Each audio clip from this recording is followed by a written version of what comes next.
നാട്ടിലുണ്ടു നല്ലൊരു സുൽത്താൻ, കഥകൾ കൊണ്ടൊരു കോട്ട കെട്ടി ഖൽബിലേറിയ സുൽത്താൻ. ജീവിതത്തിൻ ചോര ചിന്തിയ കഥകളോതിയ സുൽത്താൻ, കഥകൾ കൊണ്ടൊരു കോട്ട കെട്ടി ഖൽബിലേറിയ സുൽത്താൻ.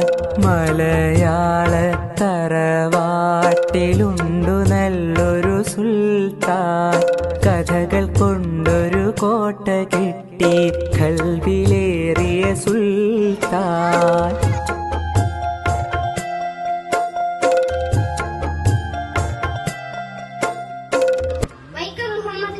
കഥകൾ പറഞ്ഞു പറഞ്ഞ് വായനക്കാരുടെ മനസ്സിൽ എന്നും പ്രിയപ്പെട്ട എഴുത്തുകാരനാണ്. നമ്മിലേക്കു പകർന്നു തന്നൊരു സുൽത്താൻ.